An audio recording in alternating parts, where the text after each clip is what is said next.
deixa eu explicar para vocês primeiro o que pode acontecer no pós que causa fadiga, uma das principais causas ali. Mas na live de hoje vocês vão entender que não é só isso que pode levar à causa de fadiga, tá? Então a gente precisa de contextualizar. Bom, a fadiga, ela é um dos sintomas que a maioria das pessoas apresentam realmente, né? Eu vejo muito isso no meu consultório hoje em dia.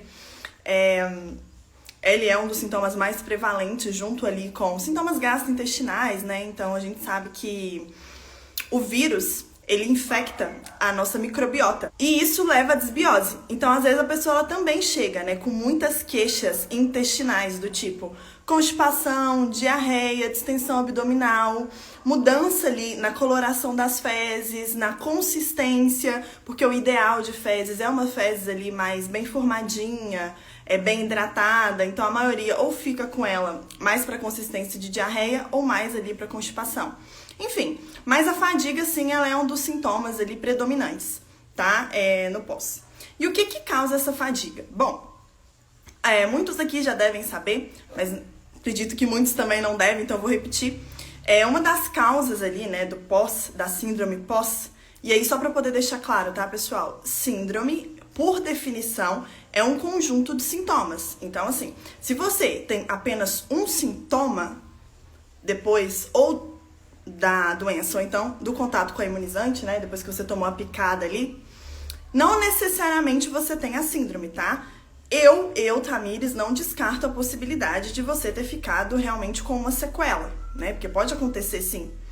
Mas, pra gente poder falar que você tem a síndrome pós-spike, que a gente chama assim, por que spike? Deixa eu também explicar isso. Tanto a doença quanto a picada, ela tem a proteína spike. E é justamente a proteína spike que causa todos os sintomas. Como isso acontece? Ela fica ali no monócito, que é uma célula do nosso sistema imune. Esse monócito, ele vai para os tecidos, né? Vai para o sangue, vai para os tecidos. Ele vira macrófago. E em contato ali com o nosso endotélio, que é justamente a camada que reveste tecidos, vasos linfáticos, sanguíneos, do nosso coração também, ele vai gerando toda uma inflamação. E como a gente tem vasos, principalmente sanguíneos, para essa cachorra, gente, em todo o corpo, acaba que vai gerando diversos sintomas na maioria das pessoas, porque isso vai gerando uma inflamação. E essa inflamação, ela vai afetar o corpo da pessoa como um todo. Então, cada pessoa vai ter um tipo de sintoma. A gente tem aqueles que são mais predominantes, sendo a fadiga um deles, tá? Mas é totalmente possível que a pessoa apresente outros sintomas que a gente não encontra com tanta facilidade. Justamente por conta dessa fisiopatologia, né, da doença, é como ela acontece. Então, cada pessoa vai ter ali um sintoma. Ou a pessoa ela pode, de fato, desenvolver um sintoma novo, ou então ela já tinha alguma coisa ali pré-existente, do tipo, às vezes você já tinha uma memória que não era tão boa, mas notou que depois ficou pior. A mesma coisa a fadiga. Às vezes você já andava ali meio cansado, mas notou que depois do contato com a proteína spike, ficou pior. E aí um ponto muito importante da gente diferenciar, tá? Cansaço de fadiga. O cansaço, ele é algo que passa quando você descansa. A fadiga, não. Tamires, eu posso ter os dois no pós? Eu posso ter os dois tipos de sintoma no pós? Pode. Tem pessoas que vão ter só um cansaço maior e outras pessoas que de fato vão ter essa fadiga, tá? Então vamos lá. Por que acontece essa fadiga? É justamente por conta dessa endotelite. Toda essa inflamação que eu falei pra vocês que acontece, do monócito com a proteína spike, chegando no nosso endotélio, causa o que a gente chama de endotelite, que é justamente essa inflamação ali nos vasos sanguíneos. E essa inflamação, essa endotelite, leva à perda de função. E isso afeta principalmente ali as nossas mitocôndrias. O que são as nossas mitocôndrias? Elas são célulazinhas responsáveis por poder produzir energia, ATP, que é a nossa molécula de energia. Ai, meu Deus, espera, conserta! Mitocôndria não é uma célula, tá? Ela é uma organela que está dentro da célula. Feita essa correção, bora voltar pro conteúdo. Colocando assim, né, fazendo uma leve analogia para vocês poderem entender melhor. As mitocôndrias é como se fosse, no nosso corpo, o motor de um carro. O carro sem motor, ele não vai andar. Ou então, se esse motor estiver com problema, o carro também vai ter problema para poder se movimentar, enfim, para poder funcionar de forma adequada. A diferença de um motor num carro pra gente é que a gente não tem uma mitocôndria só, a gente tem várias mitocôndrias. Então a mitocôndria ela é fundamental, tá? Para geração de energia e não só para isso. Mais pra frente eu vou entrar com vocês mais nessa questão da mitocôndria, porque de fato é fundamental, né, que a gente tenha mitocôndrias funcionando bem, porque diversos sintomas surgem em decorrência disso, e eu vou citar aqui para vocês, porque às vezes você que está aqui nem tem fadiga, né, mas entrou aqui para poder, enfim, saber um pouco mais do tema, e às vezes você pode ter um outro sintoma que não é fadiga e que vem ali de uma disfunção mitocondrial que pode ter acontecido depois do contato com a proteína spike. A própria inflamação, tá, pessoal? Pode causar essa disfunção mitocondrial.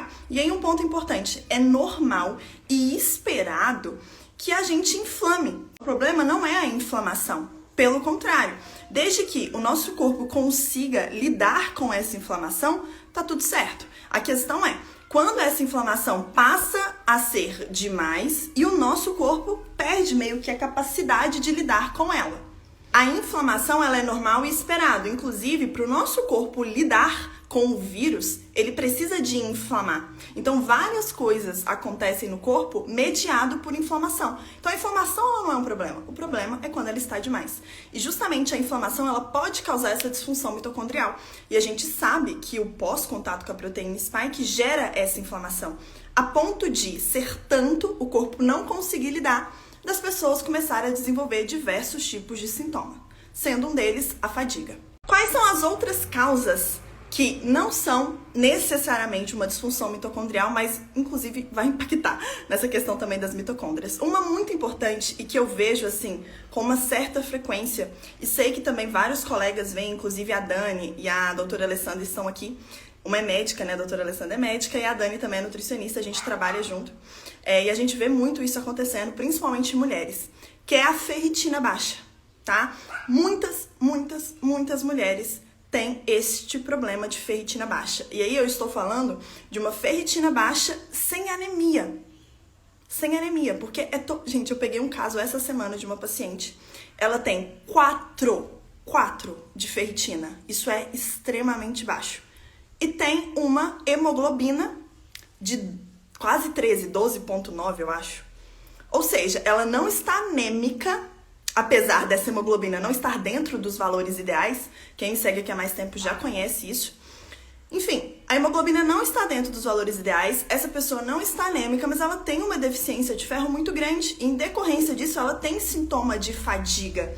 Por quê? Porque o ferro ele é fundamental, por exemplo, para poder ajudar as nossas hemácias a transportar ali o oxigênio dentro do nosso corpo. Se falta oxigênio, primeiro, as nossas mitocôndrias não vão funcionar bem. Então, a gente já não vai produzir energia ATP de forma suficiente. Porque um dos nutrientes principais ali, não é só esse, tá? Mas um dos nutrientes principais também para a nossa mitocôndria é o oxigênio. Então, ela precisa de oxigênio para poder funcionar corretamente. O que é uma ferritina baixa? Bom, uma ferritina que está... Eu gosto de trabalhar com níveis de ferritina, principalmente em mulheres, porque eu vejo mais isso acontecendo em mulheres, entre 70 e 100. Tá? Entre 70 e 100. Geralmente, se a pessoa chega com 70, eu vou suplementar ela um pouquinho para poder subir para 100. Por quê? Porque é comum que, inclusive, em infecções virais, né, quando o nosso corpo está lidando com algum tipo de infecção, às vezes até inflamação, que ele utilize vitaminas e minerais. Então, também é muito comum da gente ver pessoas no pós com a ferritina baixa por conta disso, né? Porque o corpo usou muito daquele ferro. Não só a ferritina, tá? Mas outros nutrientes também. Então, o ideal ali de ferritina é entre 70 a 100. O que eu mais vejo em consultório é mulheres com ferritina de 10, de 4, de 11, Rara é quando eu pego 20, que não está tão ruim, tá ruim, mas não está tanto. Rara é quando eu pego 20. Quando eu pego, então, 50, 70, 100, nossa senhora, eu fico até feliz, eu fico até assustada, porque geralmente esse não é o normal. E quando também eu pego mulheres com ferritina de acima de 70, é porque, por exemplo, elas estão na menopausa, que aí não tem aquela perda natural, né, que a gente tem da nossa menstruação de ferro. Ok, então esse é o primeiro ponto, essa deficiência de ferro. E um ponto importante, tá? É menos comum, eu vejo menos, mas às vezes acontece também, da pessoa não ter essa ferritina baixa, pelo contrário, ela ter uma ferritina ali de 200, 500, 700, mas ter deficiência de ferro. Como eu sei disso? Porque eu avalio a saturação de transferrina. O ideal da saturação de transferrina é ficar ali pelo menos em 25%, tá? Podendo chegar ali no máximo de 40%. É claro que aqui, pessoal, eu tô passando assim alguns números pra vocês, mas tudo vai depender, tá? Se a pessoa tem uma ferritina, sei lá, vou colocar um exemplo aqui, de 100, com uma saturação de 25, de 20, 22, por exemplo, 22, e não tem marcadores inflamatórios, não tem sintomas, não quer dizer que ela está deficiente em ferro, tá? Então, assim, eu tô dando alguns números aqui gerais para vocês entenderem, tá? E até conseguirem analisar o exame de vocês, para identificar se, por exemplo, a causa da sua fadiga é isso, uma ferritina baixa, uma falta, né, dos estoques ali de ferro, porque eu esqueci de falar isso, né, pessoal? Mas a ferritina, ela é abaixo, tá, dos nossos estoques de ferro. Então é totalmente possível, por exemplo, você ter uma boa quantidade de ferro sanguíneo, mas não ter bons estoques de ferro. Então uma coisa não tem nada a ver com a outra. Eu tô falando isso porque, inclusive, essa paciente dessa semana, ela nem é daqui, ela é da Itália. Acho que ela é da Itália. Eu sempre me confundo, gente, quando o paciente é da Itália, da França, eu sempre fico perdida. Mas eu acho que ela é da Itália mesmo. E o médico lá, porque eles têm médico da família, né? O médico lá não quis suplementar ela. Por quê? Porque ela tem, apesar dela ter uma ferritina nesse nível, né? Acho que, se não me engano, é 4 mesmo. Se não é 4, é abaixo de 10, gente. Que já é muito baixo, entendeu? Até pela referência de lá. Está abaixo. Só que tá, assim, bem um pouquinho abaixo. E ela não tem anemia e tem boas quantidades de ferro sérico, né? De ferro no sangue. Então, ele não quis suplementar ela. E ela é cheia de sintomas de baixa de ferritina. Um deles é fadiga, tá? Enfim, então tô falando pra vocês só pra vocês terem essa noção, né? Que às vezes vocês não serão suplementados por conta disso. O que não tem nada a ver com nada, tá? Porque se você tem uma ferritina baixa, você precisa de ferro, tá? Ok. Outra causa, gente, a anemia, tá? A própria anemia. Geralmente a gente vê anemia, que a gente classifica, né, a anemia, até seguindo aí recomendações da OMS e tudo mais. Para homens, é hemoglobina abaixo de 13,5 e mulheres adultos, tá, gente? Aqui eu tô falando para adultos. E mulheres com hemoglobina abaixo de 12, tá? Isso é classificação de anemia. Só que a gente vai ter que distinguir, tá? Se essa anemia, ela é por uma deficiência de ferro, e aí vocês já sabem. Se tem hemoglobina abaixo de 12, 13,5, e a ferritina está baixa, né? Geralmente, elas vão estar abaixo ali de 50, é o que a gente mais vê, tá, gente? Mas é aquilo que eu tô falando pra vocês. Às vezes a pessoa vai chegar com a ferritina de 10, que é péssima, e não vai estar anêmica, tá? Então uma coisa tem nada a ver com a outra. Mas geralmente é isso. É uma ferritina baixa, junto com uma saturação de transferrina também baixa. Essa será a anemia por deficiência de ferro.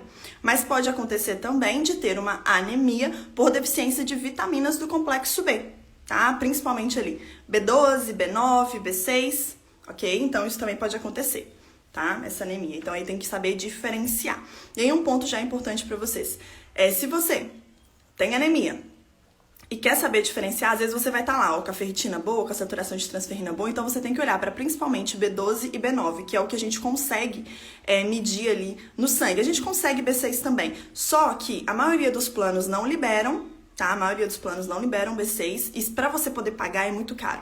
Então, geralmente, o que libera mais e costuma ter um preço mais baixo para você conseguir fazer é B12 e B9, tá? Aí, no caso, a B9 vai estar lá ácido fólico. Tá? E B12, você pede B12 mesmo, normal, que você consegue fazer. Inclusive, vocês não precisam, tá? De pedido de nenhum profissional da área da saúde para poder conseguir fazer exame, se você for pagar no particular. É diferente de plano de saúde. Mas se você for pagar no particular, você pode chegar lá e falar, olha, eu quero fazer hemograma, ferritina, saturação de transferrina, B12, ácido fólico. Você consegue, tá? Sem pedido médico, pagando. Inclusive, esses exames não são caros, e dá pra você ter essa noção, se a sua fadiga está sendo causada por isso. Por quê? B12 baixa também causa fadiga, tá? Também vai te deixar mais cansado. É mais difícil da gente ver uma pessoa extremamente cansada por conta de uma B12 baixa, mas não é impossível, tá? Então tem que ficar de olho nisso também. Níveis bons de B12. Vou falar aqui de novo, gente, de forma genérica, tá? Fica ali entre 720 a 900. Só que isso pode variar, depender da referência que o laboratório usa. Se o laboratório, a referência dele for, sei lá, vou colocar aqui de 300 a 500, tô dando um chute, tá? Não quer dizer que se a sua tiver 400 e pouca, que tá ruim. Por quê? Existe uma coisa que nós profissionais da área da saúde sabemos analisar, não todos, tá, gente? Alguns.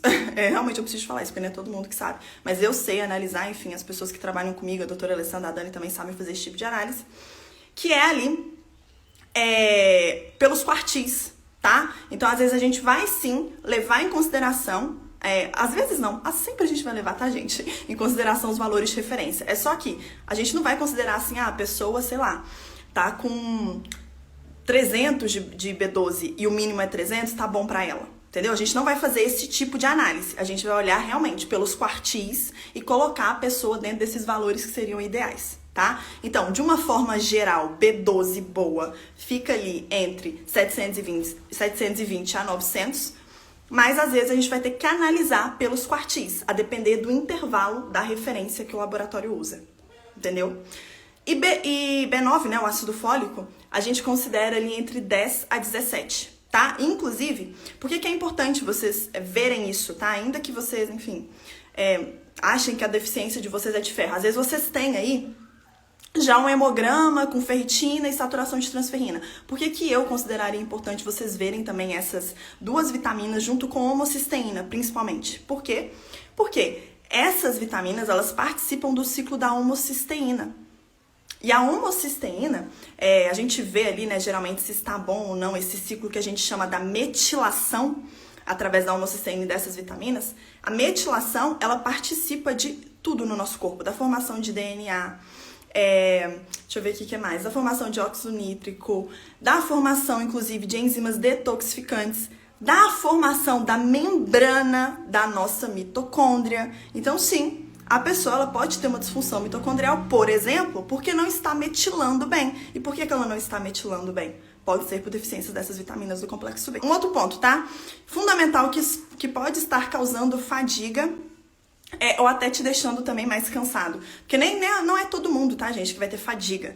Às vezes a pessoa vai só estar mais cansada, tá? E isso aqui tudo vai também causar cansaço, tá? Não necessariamente a fadiga, mas cansaço também. Então, se você nota que quando você dorme, enfim, você descansa, você melhora do cansaço, mas você se cansa mais fácil, tudo isso que eu estou dizendo aqui também vale pra você, tá? Outro ponto fundamental, desidratação. Se você não bebe água direito, e água é fundamental, porque a desidratação vai te deixar mais cansado, vai piorar o seu raciocínio, porque o nosso corpo, gente, ele é formado praticamente de água. Quando a gente pega, assim, né, pra ver a composição corporal, uma parte é gordura, uma parte é massa muscular, uma parte é ossos, mas grande parte é água. Então, se você não se hidrata direito, nada no seu corpo vai funcionar bem. As suas mitocôndrias não vão funcionar bem. O seu fígado não vai funcionar da forma adequada, da forma que a gente espera, tá? Então, isso é preciso de ser ajustado. E, ó, claro que, né, eu vou ensinar vocês a avaliar como também você pode, se você está desidratado também pelos exames. Como? Você vai pegar lá o seu hemograma e vai fazer a relação de hematócrito dividido pela hemoglobina. Se essa relação é dividido mesmo, você vai dividir o hematócrito pela hemoglobina. Se essa relação der abaixo de 3, provavelmente você está desidratado, tá? Então isso aqui também é fundamental. Claro, né? Se você vai no banheiro e vê a coloração da sua urina muito amarela, também é um sintoma de desidratação. Se você está mais cansado, está sentindo ali que está letárgico, se está tendo fome demais mesmo comendo, isso pode ser desidratação, tá? Porque sim, tem gente que tem fome o dia inteiro porque não toma água. Há também outros nutrientes que participam ali da formação de hemo. De hemo, que eu digo, hemoglobina, tá? Então, nem sempre vai ser só deficiência de ferro, pensando naquela questão da anemia, tá? Nem sempre vai ser só deficiência de ferro e complexo B, no caso B12 e B9.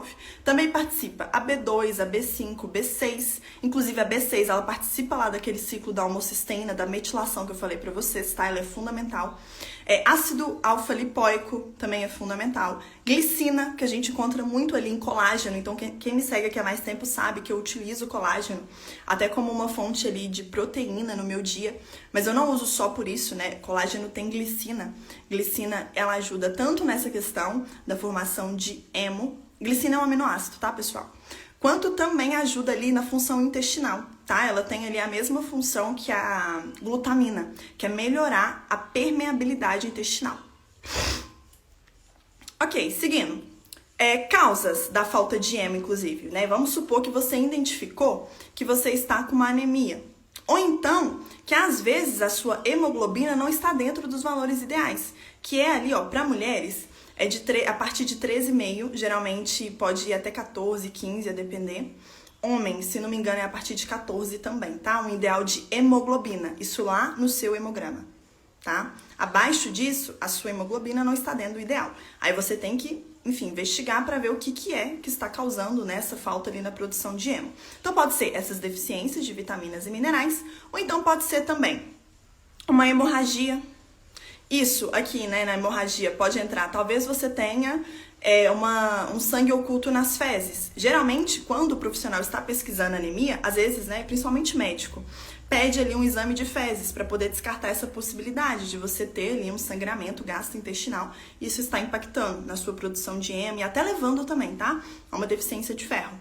Doação de sangue. Então, se você é uma pessoa que doa sangue, inclusive, final de semana passada até participei de uma imersão, e o profissional que estava dando ela até falou disso, que acha que, na visão dele, as mulheres, principalmente, deveriam ser proibidas de doar sangue, deveria ser mais para homem, porque a gente vê níveis bons de ferritina mais em homem do que em mulheres.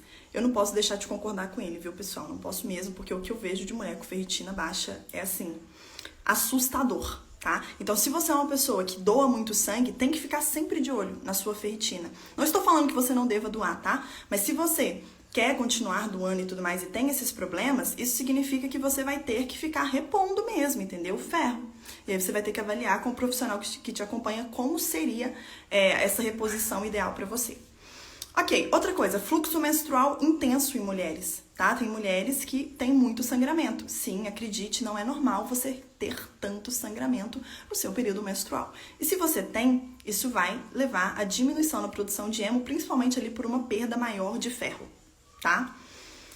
Ok, hipocloridria também, porque o ácido clorídrico que a gente produz no estômago para poder digerir alimentos são fundamentais para a absorção e também digestão, tá? Principalmente ali de proteínas e a absorção de ferro, complexo B, zinco e diversos outros nutrientes. Então, se você tem uma hipocloridria, ou seja, uma baixa produção de ácido clorídrico, você terá provavelmente, né, uma diminuição em B12, em ferro, né, em estoque de ferro, que é ferritina.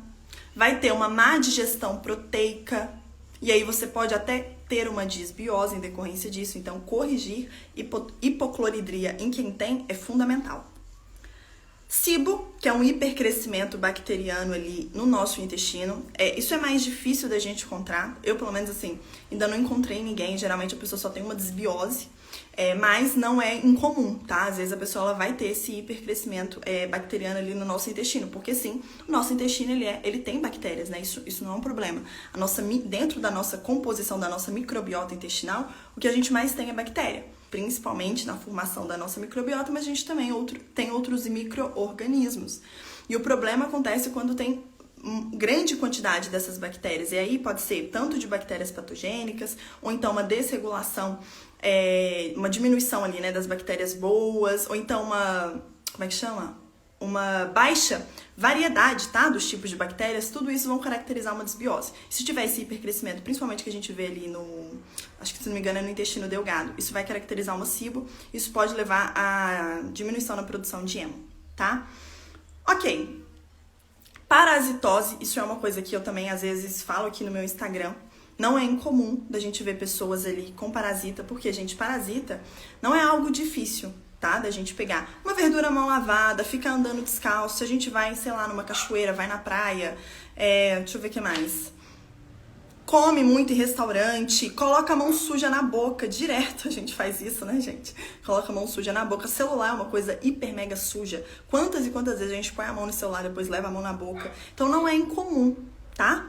da gente ter parasitoses que nem sempre serão identificadas em exame de fezes, porque parasita não fica só no intestino, nem sempre ele está pondo ovinhos, porque é isso mais que vai pegar, ou quando você estiver muito infestado, ou então quando ele estiver pondo ovinhos. Então isso também pode ser uma das causas aí da baixa produção de hemo, porque o parasita, ele rouba nutrientes. Então às vezes a pessoa ela vai ter uma boa alimentação.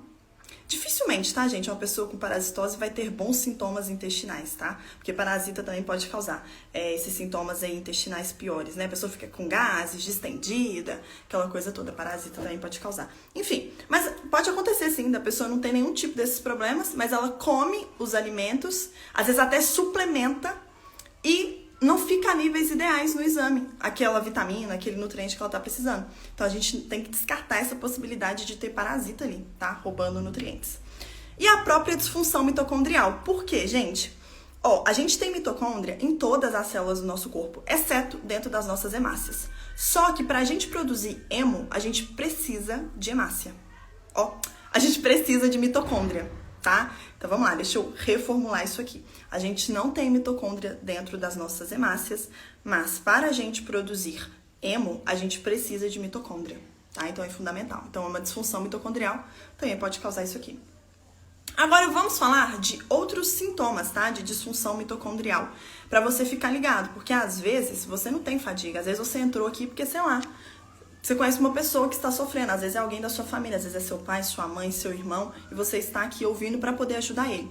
Mas isso não quer dizer que você também não tenha problemas. Então eu quis trazer aqui alguns sintomas de disfunção mitocondrial para poder te ajudar a ver se provavelmente você não tem uma disfunção mitocondrial e não tem esses sintomas em decorrência disso.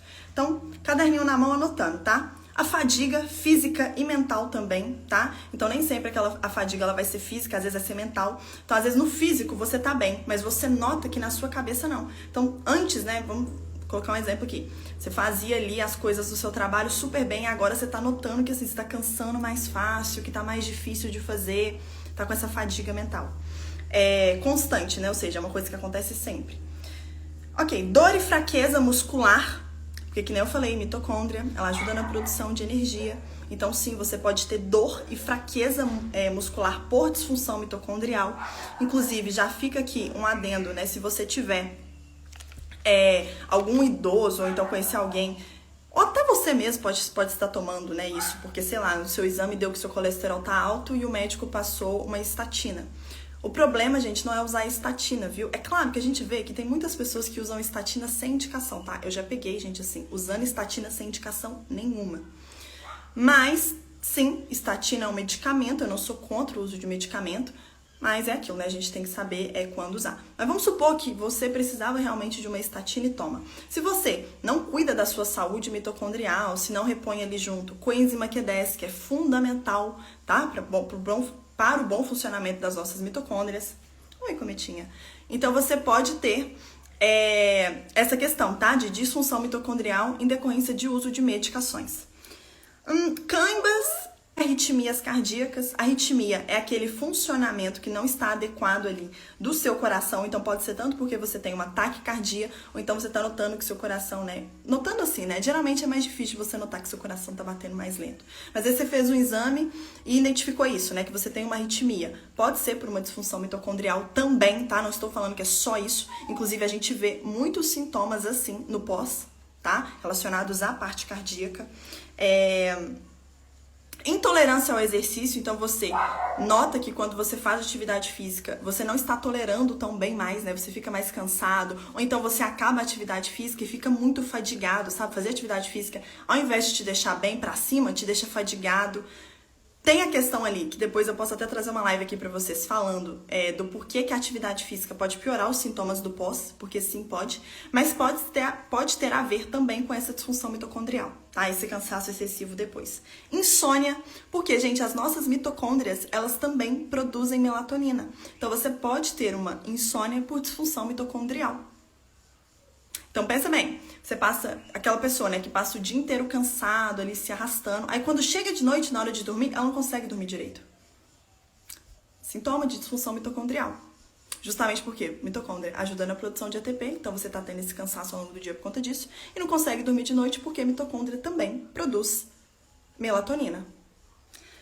Seguindo, passar mal quando faz jejum. Sabe? Não sei se você é assim, mas eu às vezes pego o paciente e falo assim, eu não consigo fazer jejum, não consigo. Toda vez que eu fico sem comer, eu fico muito pra baixo, eu fico, como é que fala? Mal-humorado, eu tenho ali sintomas de hipoglicemia. Isso não quer dizer que você não tolera jejum. Pode ser porque você tem uma disfunção mitocondrial. As suas mitocôndrias estão ali, vamos colocar assim, mimadas. Elas só lidam, por exemplo, elas estão acostumadas, né, na verdade, a lidar com fontes de carboidrato para poder produzir energia. Sendo que a gente tem proteína e gordura que também fazem isso. Então, isso a gente chama de flexibilidade, né, metabólica. Se você não tem essa flexibilidade metabólica, por uma disfunção mitocondrial, você não vai tolerar bem jejum mesmo, né? Você não vai conseguir ficar de jejum. E pode ser por uma disfunção mitocondrial também. Queda das pálpebras, então não sei se, né? Um monte de gente tem isso, tá, gente? Às vezes ali, né, enfim, passando por um período muito estressante e tal, isso pode estar, inclusive o estresse, ele pode causar essa disfunção mitocondrial e a pálpebra dela cai. Pode ser por uma disfunção mitocondrial também. Infertilidade, tá? E aí quem fala bastante disso é a Dani, que tá aqui, ó. Ela atende gestante, lactante e tentante. Então, se você tá aí querendo engravidar, às vezes teve, né, a doença, ou então tomou aí a picada e notou que tá tentando junto com o seu parceiro ter ali uma gestação e não está conseguindo, pode ser por uma disfunção mitocondrial ou não, tá? Tem outras causas também. Depois vocês vão lá perguntar pra Dani, que é ela que atende esse público, eu não sei nada. Enfim. Uma coisa também que dá pra vocês verificarem por exames, que vai só se somar, tá? Se você tem uma disfunção mitocondrial. Então a gente pode ver, principalmente, né, pelos sintomas, os exames, eles vêm ali complementando, tá? E também você pode ver em outro exame, fora esses que eu falei, tá? Que eu vou falar agora aqui. Se você vê lá a sua TGO, que é uma enzima hepática, tá? Geralmente a gente pede assim, TGO, TGP e gama-GT. Por essas enzimas hepáticas, a gente pode ver muita coisa, gente. Saúde mitocondrial, detoxificação, como é que está, resistência à insulina, enfim, ver essas enzimas hepáticas é muito legal. Então, se você tem uma TGO maior que a TGP, isso é também um marcador ali de disfunção mitocondrial. Claro, não basta ter só um exame alterado, gente, pelo amor de Deus, tá? Eu tô falando coisas aqui que se somam. Então, se você vai somando uma coisa na outra e identifica, pode ser que você tenha uma disfunção mitocondrial. Beleza, fechei aqui a parte de disfunção mitocondrial e quero comentar com vocês rapidinho de outras causas também de fadiga no pós. Cortisol baixo, tá? Então, se você é uma pessoa que tá ali, muitas pessoas chamam de fadiga adrenal. Eu fico meio assim, não sei bem se é esse termo que a gente deve usar, então eu prefiro usar cortisol baixo. Se você de manhã tem um cortisol baixo, você vai sim se sentir mais fadigado ao longo do dia. Não é incomum, tá? Eu tenho paciente assim, inclusive, que tem, é bem interessante, né, de ver assim. O cortisol fica baixo ali durante o dia inteiro. Aí chega à noite ele aumenta um pouco. Aí a pessoa, o que acontece? A pessoa vive fadigada ao longo do dia, chega de noite, ela não consegue dormir direito porque o cortisol está mais alto, então ela tem dificuldade para poder pegar no sono. Quando consegue pegar no sono, não tem um sono ali contínuo, né, reparador, fica despertando muito ao longo da noite. Pode ser por esse descontrole, tá, no cortisol. Geralmente, a forma da gente avaliar melhor, tá, é ali a curva de cortisol salivar. Então, o cortisol sérico, eu não gosto muito dele não, porque ele tem várias variações, né. Por exemplo, se você tá acostumado a acordar 10 horas da manhã e acorda 7 horas da manhã para poder fazer o exame, o seu cortisol já não vai ser tão fidedigno, o sérico. Por quê? Não tá seguindo o seu ciclo, entendeu? Enfim, fora que também, às vezes, sei lá, você acordou 6 horas da manhã e colheu o exame 9 horas da manhã. Perdeu o pico do cortisol, entendeu? Vai ser natural que ele vai dar mais baixo no seu sangue mesmo. Então, por isso que o melhor pra gente poder avaliar cortisol é o salivar, tá? É a curva de cortisol salivar. Outra causa, reativação viral. Muitas pessoas no pós têm esse problema de reativação viral, então reativa alguns vírus. O que a gente mais vê aí é reativação, por exemplo, de Epstein-Barr. Então, se você tiver uma reativação viral, você também pode ter essa fadiga, tá? E hipotiroidismo, que também não é incomum e que está totalmente relacionado a vitaminas e minerais. Gente, principalmente ferritina baixa. O que eu já peguei de mulher com ferritina baixa e hipotiroidismo não tá escrito, tá? E aí tá lá tomando a tiroxina, né, que é o T4, e não resolve o problema da mulher. Por quê? Ela tem uma ferritina baixa que não foi corrigida. Às vezes ela tem um selênio baixo que não foi corrigido. Então, toda vez que a gente fala de tratamento de tireoide, Tudo bem você tomar o seu hormônio, tá? Não estou falando que pessoas não vão precisar, mas antes precisa de corrigir a base, que é vitaminas e minerais. Então, não é incomum da gente ver pessoas com hipotiroidismo no pós, que pode ser sim, tá? Em decorrência dessas baixas de vitaminas e minerais, cursando com fadiga, dificuldade para poder emagrecer às vezes a pessoa fica muito friorenta, tudo em decorrência disso, tá? Dessa baixa de vitamina e mineral. E geralmente a gente vê que a pessoa tem um hipotiroidismo quando ela tem ali um TSH alto, tá? Quem fala muito também sobre essas questões do hipotiroidismo, principalmente Hashimoto, que não é uma doença só da tireoide, né? É uma doença autoimune, que não é incomum da gente ver pessoas no pós desenvolvendo, é a doutora Alessandra, tá? Então, se vocês quiserem saber mais a respeito também, não que eu não saiba, mas vocês vão lá perguntar pra ela, que ela sabe bastante, ela sempre atende isso. Eu queria só fazer uma recapitulação geral, né? Porque eu fui falando várias coisas, então vamos lá. A fadiga, ela pode ser causada pelo pós-contato com a proteína spike, que pode ser tanto pela doença quanto pela imunizante? Sim, pode. Por quê? Tanto porque a endotelite, que é causada no pós, leva a essa disfunção ali mitocondrial, ou então, às vezes não vai levar essa disfunção mitocondrial de forma direta à endotelite, mas o fato de você estar mais inflamado, isso também pode causar uma disfunção mitocondrial, tá? Ou não, ou às vezes você teve a doença e o seu corpo, quando foi lidar com o vírus, acabou ali tendo baixas de vitaminas e minerais. Sendo elas baixa de ferritina, que são estoques de ferro, baixa de complexo B, principalmente B12, B6, B9.